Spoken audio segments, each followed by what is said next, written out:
So hello everyone. तो discussion का हमारा टॉपिक रहेगा वर्क एनर्जी थ्योरम।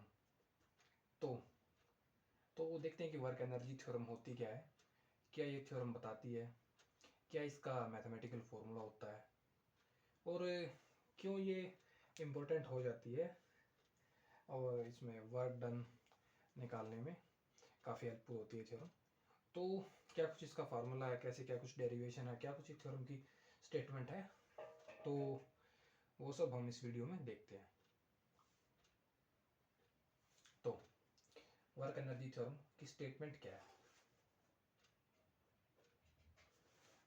ठीक है। Work energy theorem states that work done by a force applied on a body to move or displace it from its initial position is given by change in its kinetic energy।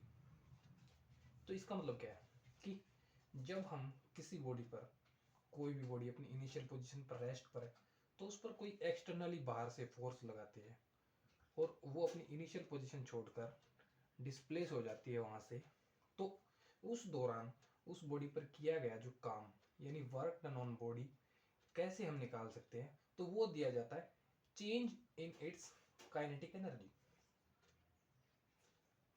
यानी initially जब body अपनी initial position पर थी और हमने बाहर से कोई एक्सटर्नल फोर्स उस पर लगाया और फोर्स लगाने के बाद वो बॉडी डिस्प्लेस हुई और किसी फाइनल पोजीशन पर गई, फोर्स से इन्फ्लुएंस हो गए, तो इस दौरान में बॉडी की काइनेटिक एनर्जी में क्या चेंज आया, वो चीज इक्वल होती है वर्क डन की। ठीक है, तो यही इसकी स्टेटमेंट है और यही इसका फार्मूला है। So work done is equal to change in kinetic energy, delta kinetic energy. तो change in kinetic energy is equal to work done on body. तो चेंज को हम ऐसे लिख सकते हैं कि kinetic energy final minus kinetic energy initial. ठीक है, तो अब इसको निकालते कैसे हैं, इस फॉर्मूले को, ये जो है इक्वेशन 1, इसको नाम दे देते हैं और इसको निकालते कैसे वो देखते हैं। हमें पता है कि work done by a force in displacing a body through some distance से ds, कोई स्मॉल डिस्टेंस ds तक किसी बॉडी को डिस्प्लेस करने में जो काम किया जाता है, जो वर्क डन होता है, उसको निकालते हैं। Work is equal to force applied, जो फोर्स बॉडी पर लगाया गया है, और डिस्प्लेसमेंट जितना बॉडी फोर्स लगाने के बाद डिस्प्लेस हुई है।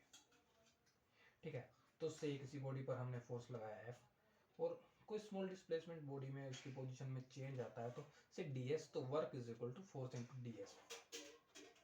ठीक है, और मैथमेटिकली वर्क डन को ऐसे लिखा जाता है F डॉट ds, यानी दोनों क्वांटिटी फोर्स और डिस्प्लेसमेंट, स्मॉल डिस्प्लेसमेंट का डॉट प्रोडक्ट। अब क्या है, हमें पता है कि जो क्वांटिटी है फोर्स और जो क्वांटिटी है डिस्प्लेसमेंट, दोनों ही वेक्टर क्वांटिटी हैं, और कोई भी दो वेक्टर क्वांटिटी हैं तो उनका डॉट प्रोडक्ट हम ऐसे लिख सकते हैं, एफ डॉट डी एस है और दोनों वेक्टर क्वांटिटी है, तो वेक्टर कैलकुलस से हमें पता है कि एफ डॉट डी एस को हम F D S cos theta ऐसे लिख सकते हैं।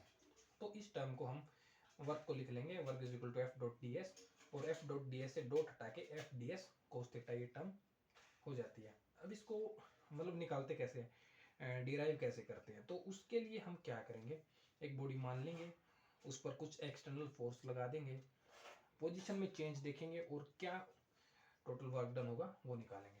तो हम मान लेते हैं कोई ब्लॉक है हमारे पास, ठीक है, हॉरिजॉन्टल सरफेस पर रखा हुआ है, ठीक है, बाहर से हमने कोई फोर्स लगाया है एक्सटर्नली, से इनिशियल पोजीशन बॉडी की ए है और उस टाइम पे इनिशियली बॉडी की जो इनिशियल वेलोसिटी है वो u।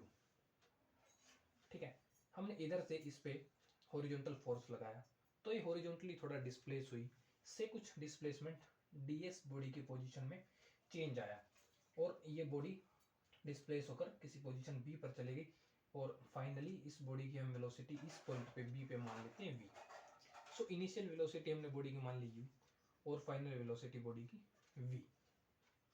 ठीक है, अब तो हम पहले निकालेंगे स्मॉल वर्क डन।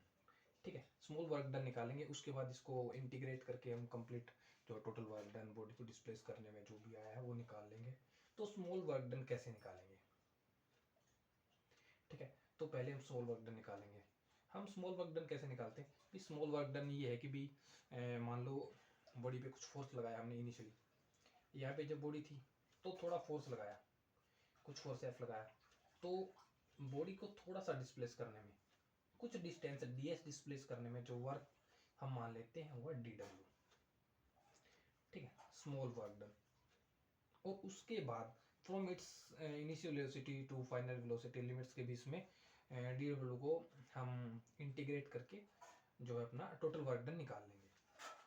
तो dw is equal to F dot D S, हमें पता है work is equal to force applied into displacement, तो dw स्मॉल वर्क डन जो बॉडी को डिस्प्लेस करने में हुआ है एफ डॉट डी एस। तो एफ डॉट डी एस को डॉट प्रोडक्ट को हम ऐसे लिख सकते हैं F D S cos theta. ये कोस थीटा क्या है, हमें ये तो पता चल गया कि कोस थीटा टर्म आ गई डॉट प्रोडक्ट से। तो ये थीटा क्या रिप्रेजेंट कर रहा है, थीटा रिप्रेजेंट कर रहा है angle between force and displacement. अब अगर इस डायरेक्शन में, हॉरिजॉन्टल डायरेक्शन में हमने इस बॉडी पर फोर्स लगाया, तो डिस्प्लेसमेंट भी इसी डायरेक्शन में फोर्स, इसी डायरेक्शन में डिस्प्लेसमेंट, तो angle between F and D S is 0 degree. तो थीटा की जगह हम इसको 0 डिग्री यूज करेंगे, तो डी डब्ल्यू हमारा आ जाएगा एफ डी एस कोस 0 डिग्री, और कोस 0 हमें पता हुआ, तो डी डब्ल्यू हमारा आ गया एफ डी एस, ठीक है। तो इसके बाद अब हम इसमें एफ की वैल्यू को यूज करने की कोशिश करेंगे। तो हमें पता है Newton second law of motion से कि फोर्स की जो वैल्यू होती है वो उसकी मास इनटू एक्सीलरेशन, ठीक है।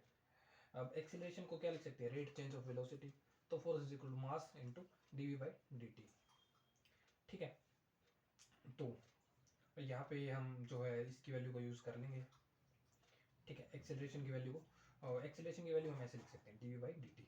लेकिन अगर मैं ये जो हमारे पास डी एस है, फोर्स के साथ में डी एस, अगर इस टर्म को कैंसिल आउट करना चाहूँ कि भी किसी तरह से हम डी एस को यहाँ से हटा पाएँ, तो उसके लिए मैं क्या करूँगा, एक्सेलरेशन जो है D we by D T को डी एस से ही मल्टीप्लाई कर दूंगा और डी एस से ही डिवाइड कर दूंगा। तो ऐसे में क्या होगा, जो ये टर्म होगी d s by D t, तो d s by D t हमें बताइए क्या होती है, वेलोसिटी एस डिस्प्लेसमेंट, तो time rate change of displacement is equal to velocity. तो ये चीज़ होगी वेलोसिटी, और ये बच गई d we by d S.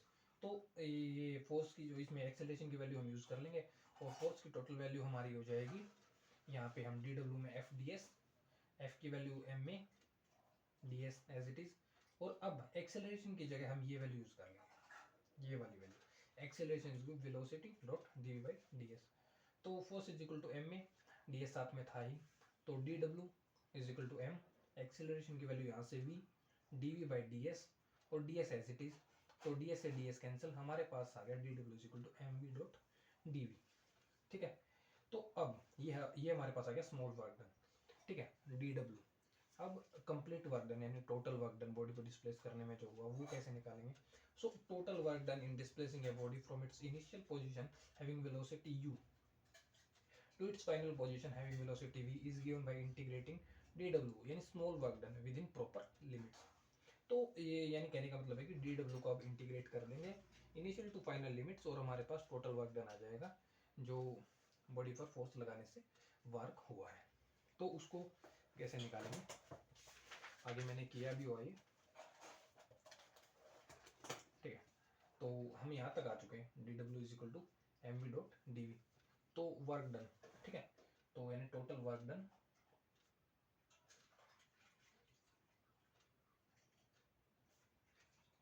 W, इसको कैसे निकालेंगे, हम इंटीग्रेट कर देंगे डी डब्ल्यू यानी स्मॉल वर्क डन को इनिशियल टू फाइनल लिमिट्स, ताकि हमारे पास कंप्लीट जो बॉडी पे वर्क किया गया वो आ जाए यू टू वी। यू पता ही इनिशियल वेलोसिटी बॉडी की जब हमने उस पर फोर्स लगाया था, और आफ्टर डिस्प्लेस फोर्स लगाने के बाद जो डिस्प्लेसमेंट हुई तब बॉडी की फाइनली वेलोसिटी हमने वी मान ली। तो डी डब्ल्यू की हम वैल्यू जो है यहाँ पे यूज कर लेंगे, डी डब्ल्यू की value M V D V use कर लिया, यू टू वी। मास तो हमारा एम जो वो तो कॉन्स्टेंट है, वो तो बाहर आ जाएगा, तो मास बाहर आ गया, integration u to v v D v, और वी का integration v square by two, limits initial to final u to v, तो m upper limit minus lower limit, तो अपर लिमिट यूज कर लेंगे v square by two, lower limit use कर लेंगे u square by two, M we square by two minus you square by two, तो two तो common आ गया, m by two, V square minus you square term bracket के अंदर रह गई, और इसको ऐसे लिख सकते हैं one by two M we square minus you square. अब हमें पता है कि काइनेटिक एनर्जी क्या होती है, one by two M we square, तो इस टर्म को अगर हम थोड़ा सेपरेटली करके लिखें तो one by two M we square minus you square को अगर इसको अंदर मल्टीप्लाई कर दे तो one by two M we square minus one by two M U square, तो अब ये चीज़ हमें पता है ये क्या है, यहाँ पे वेलोसिटी आ गई v जो कि फाइनल वेलोसिटी, तो इस चीज़ को क्या मैं काइनेटिक एनर्जी फाइनल लिख सकता हूँ, और यहाँ पे वेलोसिटी आ गई u यानी इनिशियल वेलोसिटी, तो इस टर्म को मैं काइनेटिक एनर्जी इनिशियल लिख सकता हूँ। तो ये क्या होगा, kinetic energy final minus initial, और फाइनल माइनस इनिशियल हमें पता है ये क्या होता है, चेंज। तो इस चीज़ को ऐसे लिख सकता हूँ मैंने, चेंज इन काइनेटिक एनर्जी। तो वही चीज़ आ गई हमारे टोटल वर्क डन। तो हमारा जो टोटल वर्क डन है वो आ गया चेंज इन काइनेटिक एनर्जी, किसकी, change in kinetic energy of body, kinetic energy of body, जिस पर हमने बाहर से फोर्स लगाया था और बॉडी डिस्प्लेस हुई थी। तो जो उस पर टोटल वर्क डन किया गया है वो उसकी काइनेटिक एनर्जी के चेंज में जो मतलब काइनेटिक एनर्जी में जो चेंज आया है उससे हम इजीली निकाल सकते हैं। तो इसका प्रैक्टिकल यूज़ कर रहा है, तो इसका यूज़ यही है कि भाई हम वर्क इजीली निकाल सकते हैं अगर हमें बॉडी की इनिशियली और फाइनल पोजीशंस पर काइनेटिक एनर्जी पता है तो। ठीक है, तो अभी के लिए फ़िलहाल इतना ही। तो वीडियो देखने के लिए थैंक यू। ओके।